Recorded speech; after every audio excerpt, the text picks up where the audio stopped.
help out a little bit here.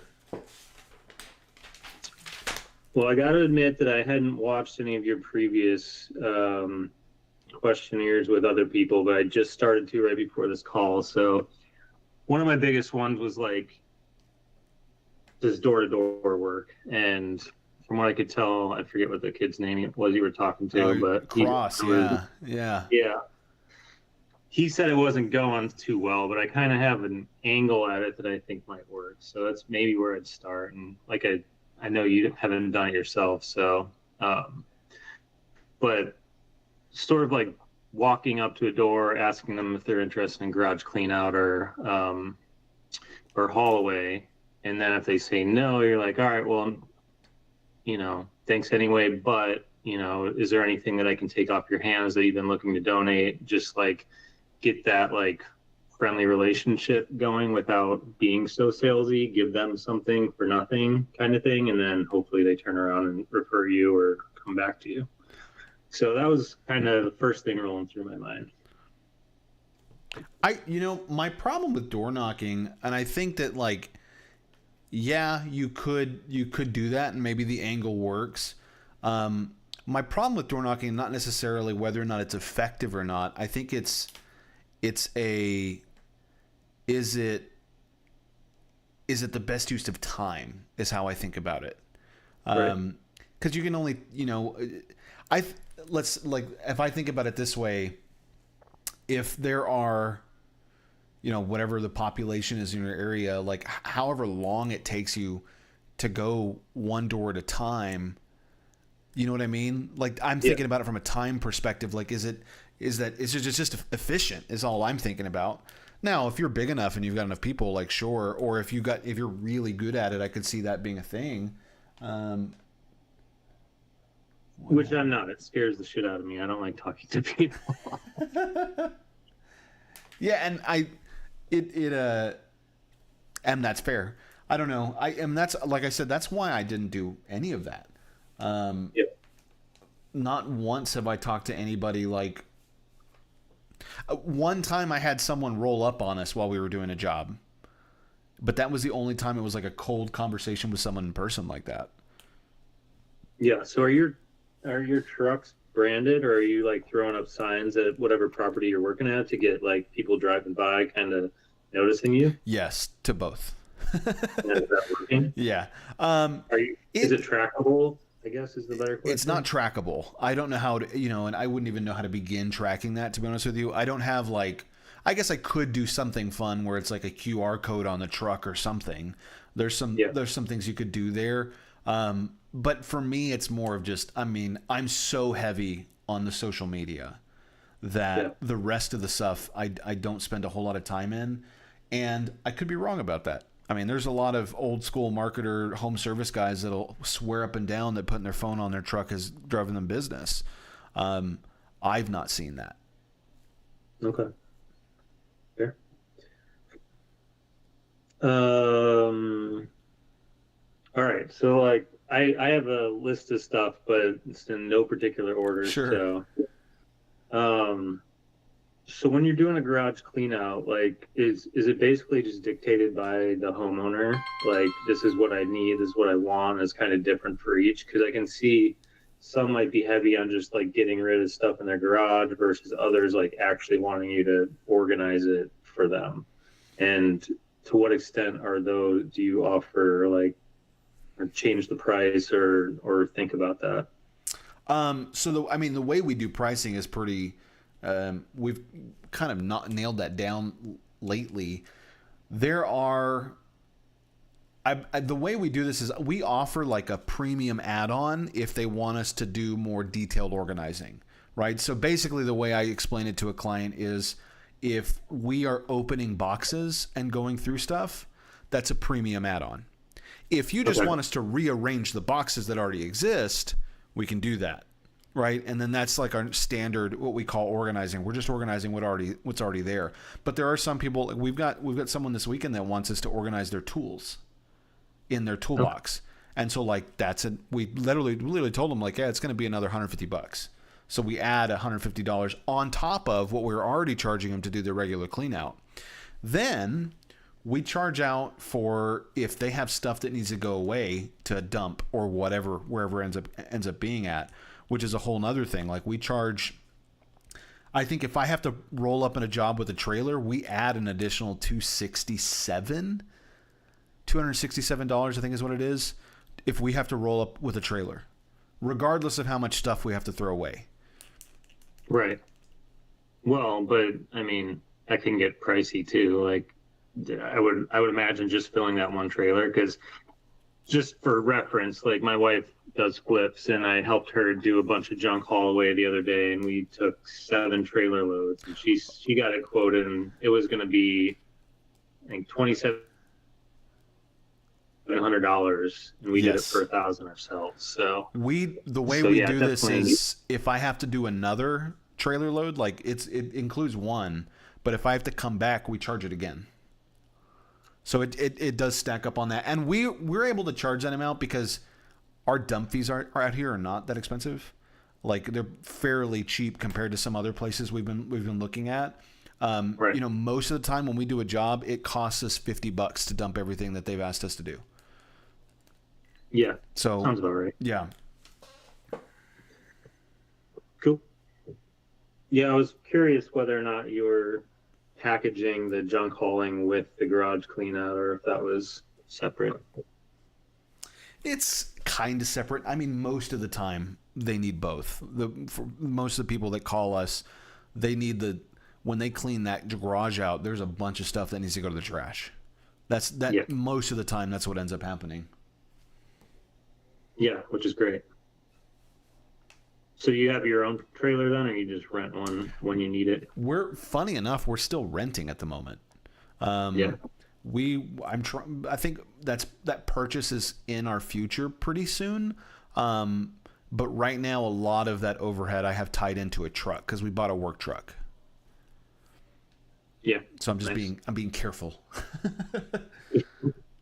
You could always sell it back. Yeah, that's true. Right? You always get another job, like Gary told you. So did you end up quitting your job? Okay, funny enough, no, I went a different direction with this. Instead of quitting my job, I bought a work truck and hired a full-time crew. I was like, okay, this is the money that I would have paid myself. Like, let me just invest back into this and let's see if I can get it to run on its own. And I mean, for the most part, every once in a while I have to step in to fill a gap. But for the most part, it's been running on its own, which has been awesome. Yeah.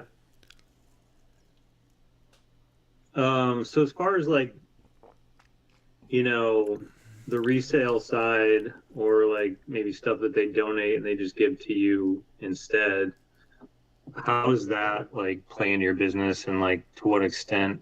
Because I saw you got a warehouse or a business front now that you're selling out of. So what kind of revenue is that bringing in compared to like the garage clean out portion? On a basis? For every clean out we do, we're averaging, you know, anywhere from an additional $150 to $200 on top of what we were already paid before. So it would really just be a numbers game. But we've had to be careful lately because we have so much stuff that now we're throwing stuff away that a lot of people would sell. Yeah. You know, it's just, again, it's back to like the efficiency thing. Is it worth me holding on to this $20 whatever lamp that might sell in 4 weeks, or should I just trash it and save the space? You know? Right. I think in the future, this could source some sort of thrift shop would be interesting. Yeah. But that's a whole nother set of infrastructure that has to get built out, you know? Yeah, totally. Yeah, I've been playing with whether or not I'd be interested in that side of the business. So I'll tell you right now, I think it's huge.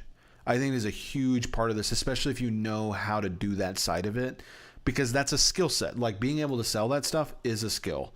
There's like Facebook Marketplace and Whatnot is a player in this space now. And I have sold a lot of stuff on Whatnot. It was my deal is right now is my focus is in other places where the cleanouts are operating and I've got sales going. My focus right now is kind of on our licensing program. And so I've not had a whole lot of time to build out the really strong infrastructure for the sales side.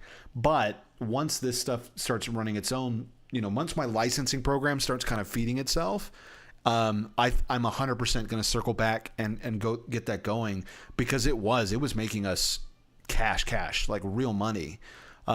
We had a garage sale one time at my house. I spent maybe $50, $75 in ads on TikTok, just kind of in the local area. We made like $1,500 in 4 hours. Wow. And saying that just now, I'm frustrated with myself that I'm not getting back into that, because like it's a huge, I think it could be a huge part of it. I know a lot of the junk guys I've talked to, they're like, yeah, I mean, we sell some stuff, or we just throw most stuff away. And I understand that inclination, but a strong structure set up, utilizing some of these platforms like Whatnot. I'm really big on Whatnot right now, because a lot of this small stuff can get sold there at very high volumes. Yeah. Very high volumes. And, if you've got, 100 little items that are selling for $20 a piece, yeah, I think it makes sense very quickly. It just requires work is the problem. It's a whole business model that has to get built out.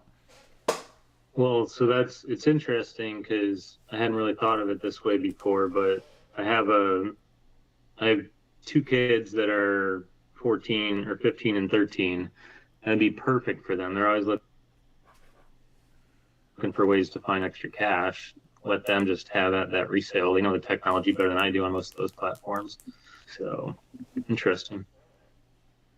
Yeah, they'll make some real money on that yeah, too. and then I know. Well, my son's already kind of hinted at like doing it, and he's tried to sell some of his comics and stuff like that, doing it, and he's interested in that side of it. So, and I don't know why I didn't think. And I think too, this is actually like, and I don't want to go on too much of a tangent here, but the whole reason I started this business was because of the resale.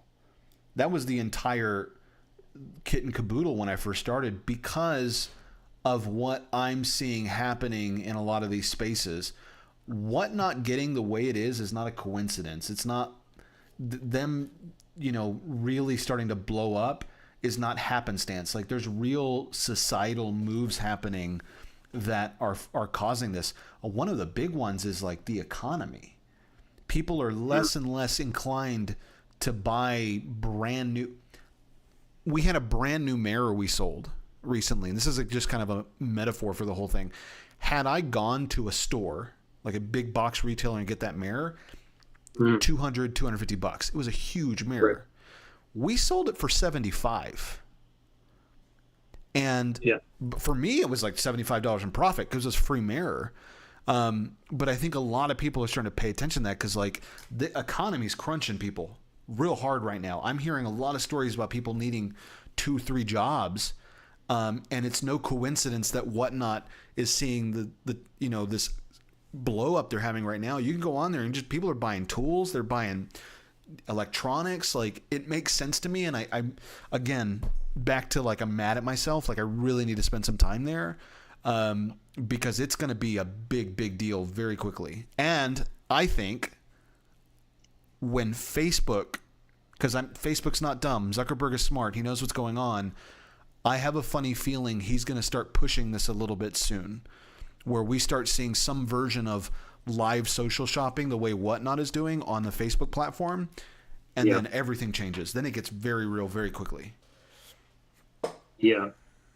I mean, even to the extent, like, I scroll Instagram like most people, and what ends up attracting me is just some guy with meta glasses, like, going through a yard sale and like seeing what he's finding. Like, I don't know to what extent you've done that in any of the garage cleanouts, if you've gotten permission from the owners, but I just feel like we have that built into our contracts.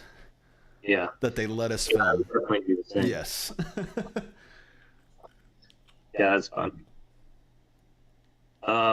So then, like, are you how often are you actually like buying stuff from people versus just taking away their donate pile and repurposing it for your resale? It depends. Every once in a while, I'll see something where then it's like garage sale mode. Like, oh, this, I know I could sell this for quite a bit of money.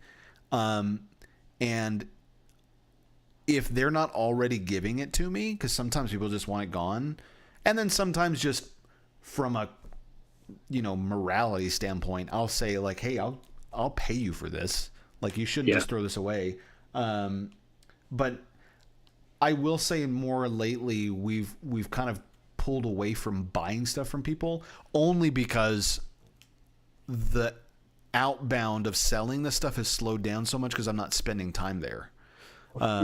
Now we're just like, okay, let's just kind of throw some stuff away and not think. We need to go into the warehouse, for example. A lot of that needs to get trashed.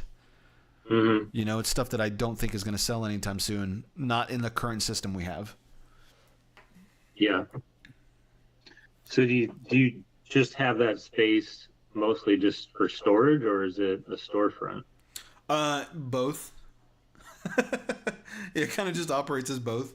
I wouldn't call it a storefront. It's just a garage door, basically. Okay. Gotcha. All right. Different line of question is, so I thought a lot about like, all right, what are adjacent services to garage clean out that you can kind of do for low to no cost extra, or it's not going to cost you like more to get equipment or whatever. So, just curious if you've thought about these at all. So like, if you have like a pressure washer, throw in pressure washing, trash can cleaning, like you're already there, you're already on their, doorstep, you can do their front driveway, you can do their trash bin, which I've seen a lot of, subscription services for that. And then I saw that you have an option for like yard reset, which I call yard refresh on TaskDaddy. Mm-hmm. But also another subscription service that's adjacent to that is the Poop Scoop service or dog waste removal. Yep. That's big so right I just now. kind of am looking at like doing sort of all of those things at the same time, since if you already have a crew there, it's not like rocket science for anyone to operate any of those other businesses. Just seems like good upsell opportunities for other services. No, and I've had this conversation quite a bit with a few people now. I mean, there's no wrong way. Like, yeah, if you can add on those services, absolutely. I don't spend time on that, just because like I think about, okay, so if we're pressure washing now, like what is that time look? Can I still add on those services? And then like how does that affect the rest of my day? Because for me, what I'm trying to do is I'm trying to stack 2 jobs a day. Just like, and so when we start talking about adding pressure washing, and like, look, 100%, yes, you could do all that stuff. I think for me, the way I think about it is it's almost a distraction from what I'm trying to accomplish, is how I think about this. Because if I add pressure washing tomorrow, if I decide I want to do that, there's real energy I have to put into that to, make sure the crew understands what the quality that we're looking for. How do we sell that? What does the upsell look like? Do we put that into our invoicing? What does that change our marketing at all? Like, does the website need to get updated? Do we need to add that stuff? It becomes a distraction to me very quickly, just because there's just real work that has to get done to implement that correctly. Now, that doesn't mean it's wrong, because 100% you could absolutely turn that into a real thing and it make a bunch of extra money. But it for me, it's like it's not the efficient way of it's not an efficient thing for me to spend time on at the moment. Now again, I could circle back and redo that. Same thing like I'm talking about with the resale stuff. Like I need to circle back to that at some point. But at the moment, it's noise. Yep, for sure. I can see that. I struggle with, I always want it to be big to start, and I can never just get in my head that I need to start somewhere and then grow it. Um, you know what? You're not alone in this. This I is, know. I have had so many conversations with people about this. Someone a while back, it was a few months back, we were talking and we had this long conversation, kind of the whole thing, what we wanted to do and everything. He's like, cool. He's like, he's like, this sounds good. I'm going to spend some time with this. I'll probably plan this out for a couple months and then I'll get started. And I'm like, you're not going to do it. Yeah. Like, I already know how this is going to play out. You're going to feel good about it for 2 or 3 months and you're going to plan it. And then something else is going to catch your eye and you're going to be done. Like, and I don't know, that's not necessarily what you're doing here, but we do this so often. We get caught up in like the idea, and then it just is. My mom's the worst about this. I think I don't know if you saw like my last one. I talked about my mom a little bit. No. Love my mom to death. Okay, let me preface that here.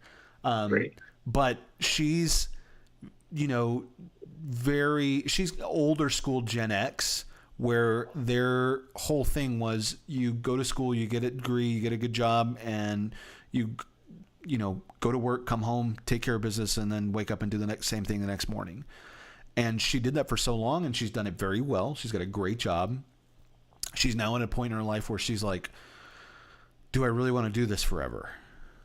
And now she's, for a long time, she was like, I want to start a bar. I want to do this thing. I want to start this business. Meanwhile, I'm over here. I have like 7 businesses, which, this is my second successful one. So I'll say 5 of them failed, right? Yeah. Meanwhile, she's talking to me about this. I am going through actually getting reps in and building all these different things and getting experience on it. And she's just talking about it for years and years and years. Finally now, I'm proud to say she has started a real thing now where she's starting a car rental company. Through like Turo? Through Turo. Yeah, And I have a friend that does that. She started talking about it and I'm like, all right, Mom, whatever. And then she sent me a picture where she like, here's the car I bought. Like, oh, you're serious? Okay, let's go. I love this. Anyway, that's a long-winded way of saying like, yeah, we do get in our heads very quickly on this stuff. I struggled with that diversifying services for a while too. Just because I was afraid that like maybe I'm too niche and I'm going to run out of clients. And then I started running numbers. I'm like, that's stupid. Like, there's no way I'm running out of clients on there. There's, in this area alone, there's like 200,000 200,000 people that fit the demographic I'm looking for, that are homeowners that like I could actually sell to. And I mean, if even 25% of that actually buy from me, Yeah. like I'm not getting anywhere close to that number quite yet. Right. And not to mention, like, by the time you cycle through the You've got usable, repeat customers Right, coming right. through. Yes, 100%. yeah. All right. What else I got for you?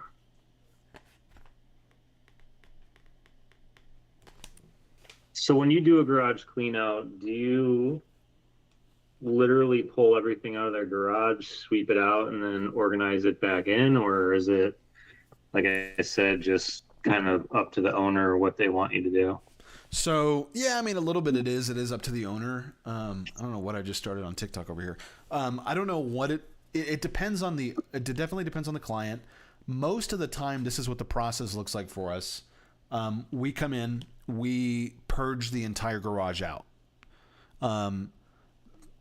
So that we can get eyes on everything. Once everything's been purged out, which usually takes 30 to 45 minutes most of the time, with the 3-man crew.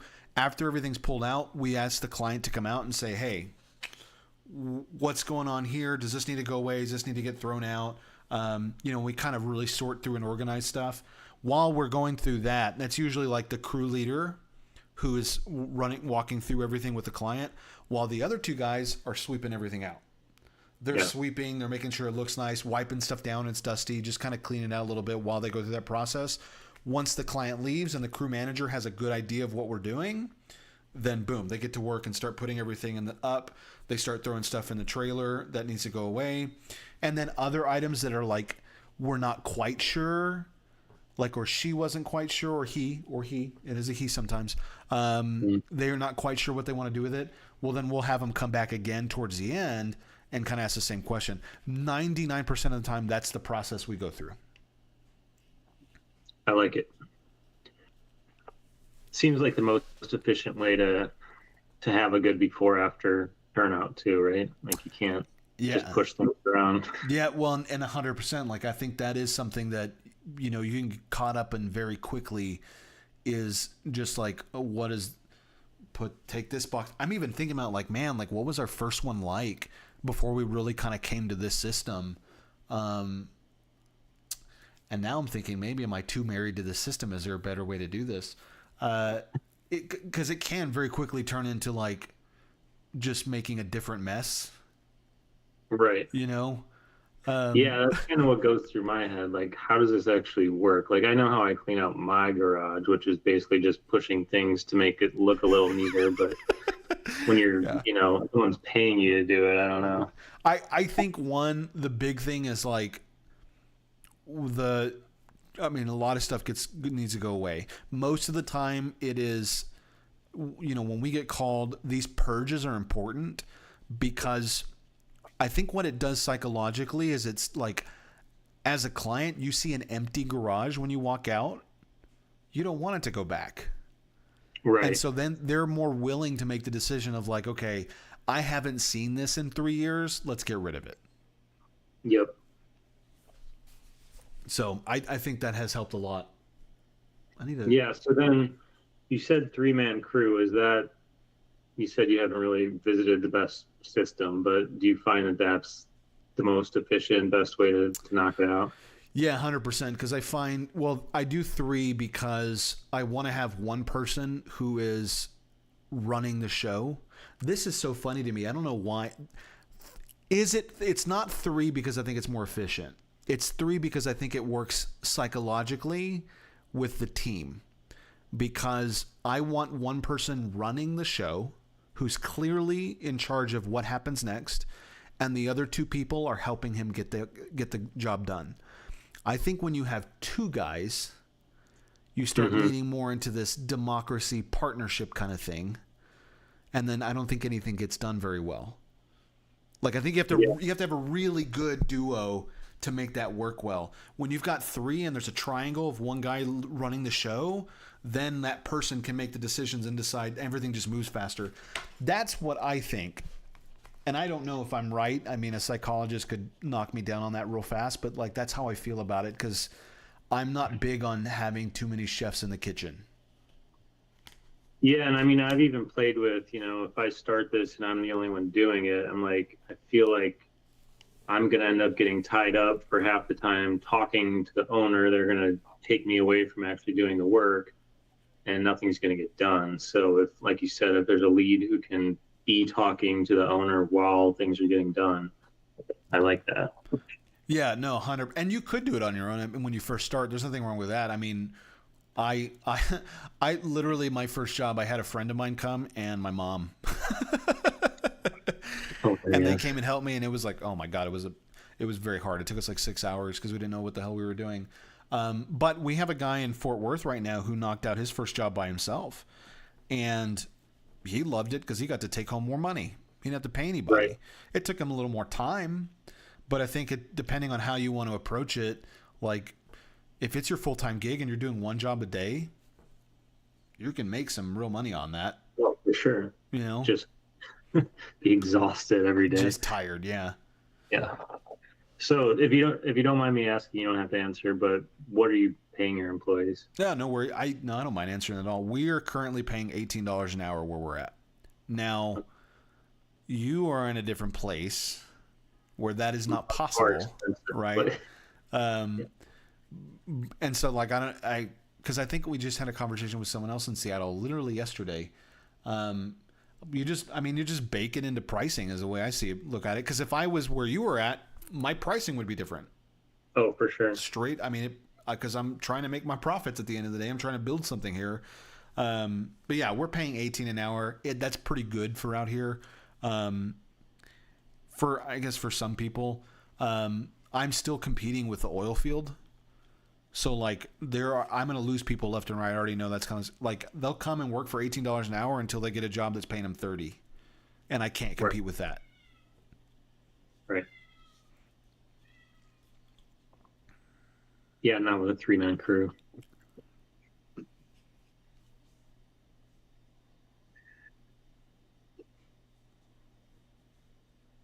Did you start out like registering an LLC, getting insured, or to what extent have you like gone down traditional business practices? So, yeah, luckily enough, I had an LLC already created through my marketing agency. So, like the first couple jobs were actually run through that LLC because I was like, I wasn't sure if it was going to work. As soon as I realized it was working, I did file for an LLC here in Texas. We've got all the insurance, we've got all that stuff set up. So yeah, that's all traditionally set up. Now, that's only because I've got much bigger ambitions with this. I don't necessarily think that everyone has to do it that way. You could definitely do this as a sole proprietor, easy. Like just on your own. Like I don't see why that would be a problem at all. But I've gone down that traditional route because I have other stuff going on. Well, yeah, get insurance. I mean, obviously, yeah, and then the LLC, like having the LLC for liability purposes for sure. But again, I mean, there's no right or wrong way to do any of that. Plenty of home service guys are operating on their own, no LLC setup. I'm not a lawyer, but I have an idea. I have a pretty good idea that that's not the best way to approach that. But too many people get tied up in that sometimes is why I'm saying that. Yeah, for sure. I think that's it. I mean, I don't really have anything else. So what's your plan, man? Like what's the game plan for you guys, you getting started on your side? Like how are you approaching this? Well, we're finishing a flip. And it's got a garage full of crap that needs to get cleaned out. So I'm going to use that and my garage probably as, content to market it. I'm really like, I know it's not near as hard as I make it out to be, but I'm not a social media guy, and it scares me just to do like the easiest things for some reason. So I just got to get over that and put it together. And I'm sure once I get ahead of steam, it'll be easy, but that's just a mental roadblock for me. A really good way to get into this, and this will be a good clip. A really good way to get into social media if you're like worried about it a little bit. First off, I wouldn't spend, unless you're super comfortable on the ad spend side, like I'd be careful about that because that can be a black hole very fast. But the heart of being successful on that is it's 100% content. It's like, does the content resonate? Does it work well? What I would do is I would get on ChatGPT and literally tell it, here's a video I made, and describe the video. How can I turn this into 10 different clips for my social media page? Like, what do you suggest? And it's going to spit some stuff out at you, and then you just then from there, if you're not 100% sure about it, I would copy and paste that and just see what hits. Yeah. Yeah. The Janelle, my sales girl, she's a woman. She tells me, I told her one time, I was like, the fun part about social media is that if you make a shit video, no one sees it. Like, you just don't get the views, and like, it's fine. Like, you're not you're not embarrassing anybody, Yeah. And I spend enough time on social media that I see these like random companies that are doing it. And I'm like, oh, that business looks cool. They're just, talking about their business. And I'll be honest with you, it's so funny to me too. Like my favorite part is seeing the ads. because like most meta ads I see are garbage. They're so bad. Like especially like local ones. I what's funny, and I may piss some people off, and the guys I see running junk removal ads here in this area, it cracks me up. They have no idea, no clue. Yeah. And I know they're spending a lot of money, and yeah, I'm sure they're getting some business out of this. But man, I can tell you right now, like the stuff that we're running, we're wiping the floor with them. It's not even close. Nice. I might have, well, it's probably part of your package or whatever, but yeah, I'm just curious about the logistics, how often you post, and you know what's hitting. I guess what are the biggest hits? Yeah, no, I don't mind talking about that at all. I will. So, how often we post? As often as possible. As that, like that's the rule. I mean, Yeah. we don't put a number on it necessarily because I don't think that arbitrary quotas for how often you should post are useful. When I say as often as possible, is I could 100% justify hiring someone full time to make videos and post 9 to 10 times a day. Easy. And like on every single platform, like 9 posts on Facebook and 9 on TikTok and like all these like 100% justify that. So I try the best I can to do that. I'll say the best performing ad I've had, and I've said this a couple times now, is literally a video of me in my garage. It was like just out of a whim video. I'm in my garage. I've got my phone, and I'm like, if your garage looks like this, I'll clean it. Give me a call. Here's my number. Click the link below, or whatever it was. That's literally my highest performing video. The time lapse videos did good. There were some other ones that performed pretty high, but my 2 highest performing videos are some version of what I just described. Yeah, I think I've seen that one. And they're simple. They're so simple. Yeah. But I think there's a lot. This is where like diving into the psychology of what's happening there, I think matters a lot. Why it's working is interesting to me. I have a funny feeling it has something to do with the fact that there are a lot of faceless companies, and it's just like a logo and just trust us. Where on our side, I'm literally putting my face on the front end of this, and I think there's a level of trust that's being built before someone ever walks into the garage, because it is kind of a personal space. Yeah. You know? So I don't know. Smarter people could disagree, but that's kind of how I think about it. The idea behind Task Daddy too is, you know, I'm a dad, and I'm like, you know, I could be the face of it if I ever get around to being in front of the camera. So, well, look, you got a great one. Face or domain name? Well, your camera, but oh, camera. No, but like, okay, don't take this to like, look, you're an attractive guy. I think that could sell. Like, you know what I mean? Yeah. I really, and is that maybe that I'm an attractive guy? I'll send it right back at you. You're great. You know, I'm not Fabio or anything, right? But my wife thinks I'm attractive. That panned out for me. But I do think that like, and attractive is bullshit though. At the end of the day, like that charisma and being able to talk in front of a camera, like if you're able to get into that, it sells. It just does.